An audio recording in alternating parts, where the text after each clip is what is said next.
Hello, y'all. Hope you guys are having a good Wednesday. Good morning to you all, or whatever time of day you are watching this.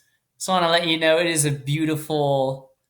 Uh, I would like to believe it's beautiful out. I mean, it's all right, but yes, I got the Hawaiian shirt on in hopes that summer is coming and that it ends up being a little nicer, and I can see more plants like this instead of just from the inside of my home.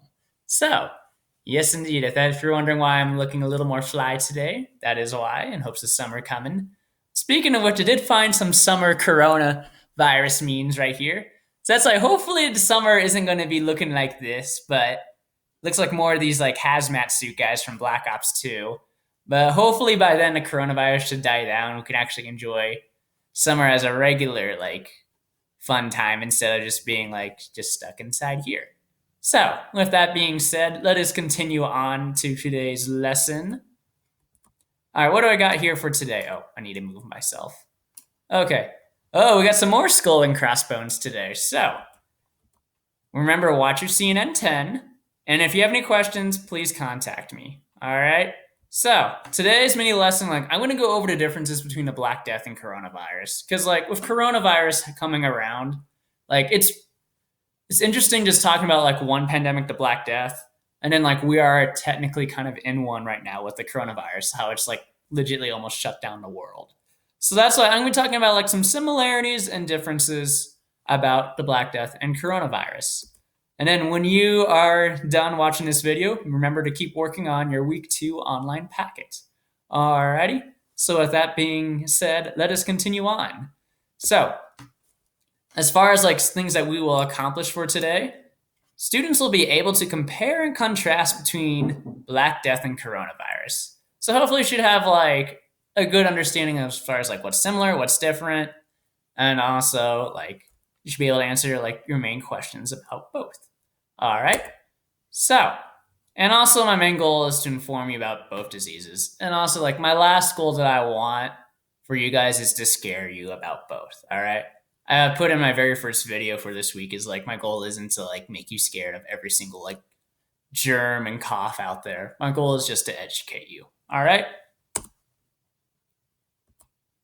So how do they both spread? So Black Death, we talked about this on Monday, but like we talked about how they bit rats, and then how the fleas bit humans. So that's like if you're wondering how big a flea in comparison is, this is what a flea looks like.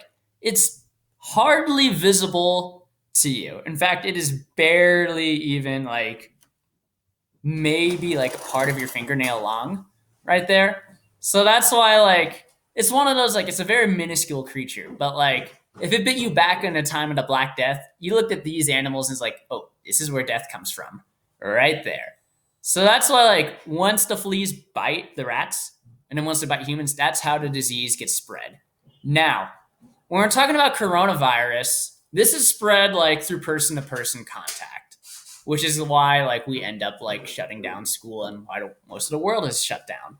In the medical field, this is known as droplet spread because like whether like you talk, breathe, sneeze, like you don't know it, but like water droplets are being spread throughout the air, and they could spread up to a 6 feet distance. That's why like whenever you hear like the social distancing right here, sorry, 6 feet apart, that's why they suggest 6 feet apart. So that's why like that's how like coronavirus is spread. And that's one of the reasons why like Grand Junction and the rest of the world is shut down right there. Because it is an airborne pathogen. It spreads through like little little like water molecules that you produce in the air. All right. Also, recommendations. Usually like when I have a lesson that I can like recommend something that I like, and I try to like sneak it on in here. So if you guys are bored and you need a game or a board game to play either as a family or with your siblings, Pandemic is a really cool one because like your goal here is actually to stop the spread of a disease.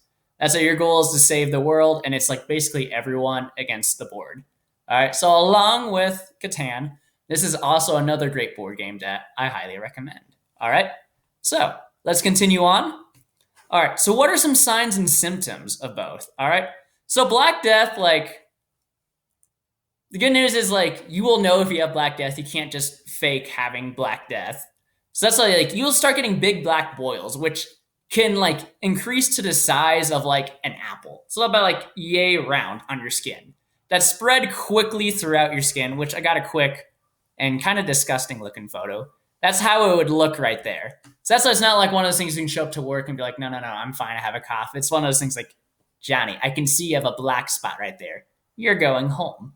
So, which then, like the black spots, they lead to fevers and vomiting of blood and breathing problems if it spreads all the way to your lungs and whatnot. So that's why Black Death was a terrible and horrible disease to catch back then. Because, like, once you got it, it was more or less just like, oh, snap, it's spreading and I'm going to die soon. That's pretty much how the Black Death was. So that's how with coronavirus, though, like, here's another reason why that, like, the CDC recommends that we stay in, and also Governor Polis announced a shelter in place for us, is because people may be sick with the virus 1 to 2 weeks before they develop any symptoms. That's like you can go up to school and you can theoretically be fine for 2 weeks, and then like you can just be like, "Hey, I actually do have coronavirus." You could have like how many people you contact in those 2 weeks?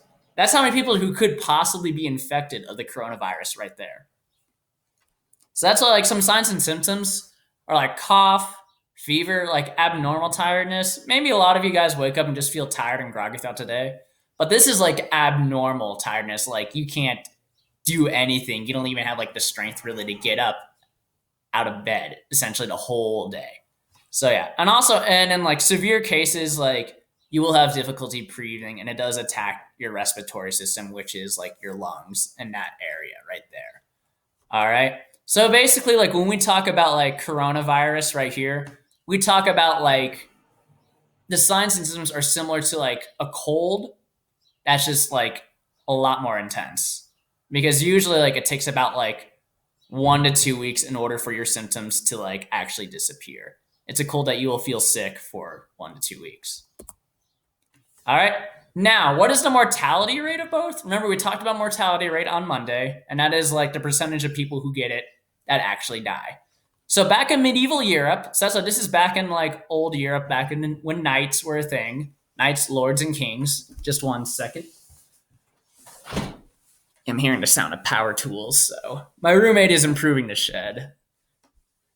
All right, now back to mortality rate right here. So that's like in Europe, like 80% of people who like got infected died. So that's why I think about it this way. If you were to reduce it, if you had 5 people in a room and all 5 people got like the Black Death, 4 out of those 5 people were going to die. So basically it was more or less just kind of like, please be the one that lives, please be the one that lives. That was how Black Death was essentially in Europe. And also with coronavirus, now this part like might shock you. I don't know how many of you guys have looked on the news as far as like mortality rate for coronavirus. But like it's only 3.4%.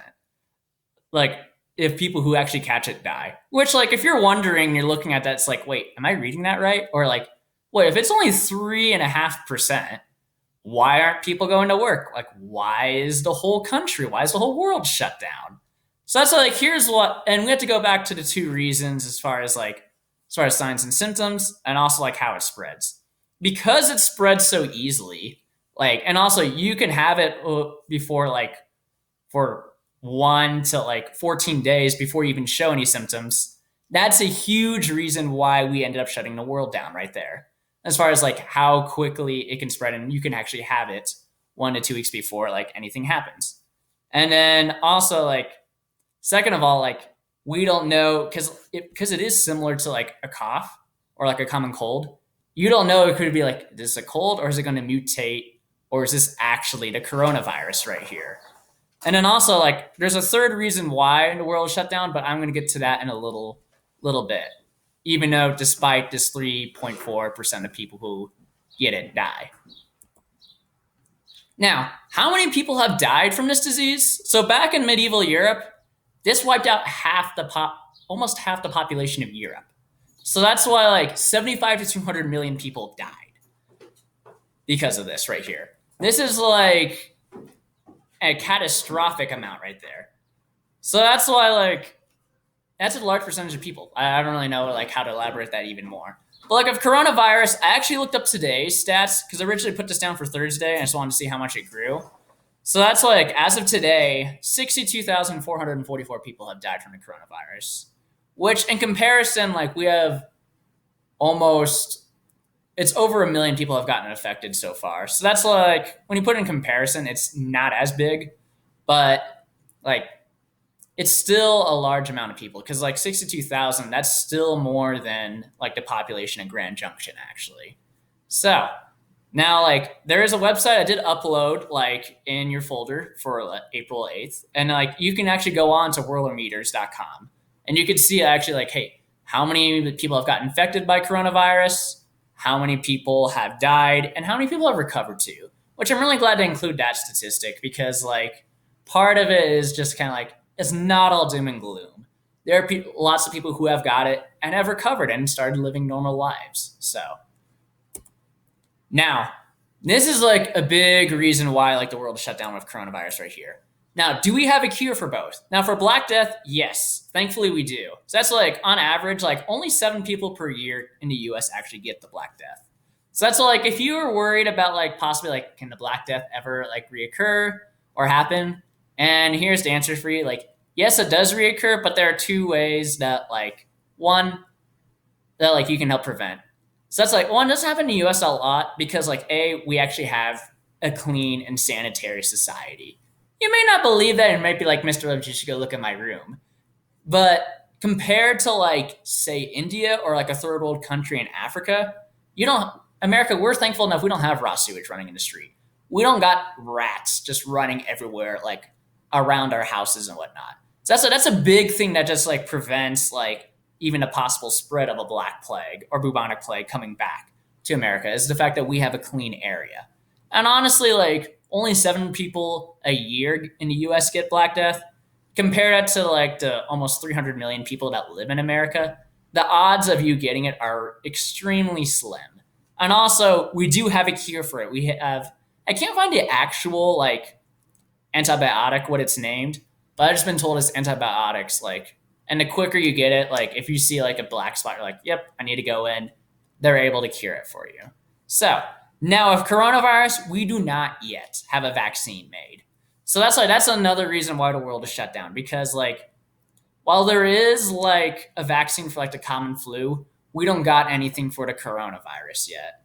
So that's why like I'm hoping and like the positive part of me wants to believe that like, hey, hopefully by like summer, we'll have like a cure for coronavirus or we'll have a vaccine made.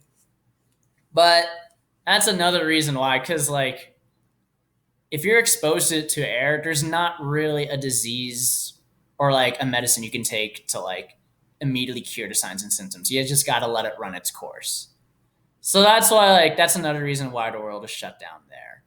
But also like if you are scared, if you're frightened, just remember that like the odds are only 3.4% of you dying. And honestly, it's even better. And it drops down to like 1 and less than 0.5%, like for your guys' age group.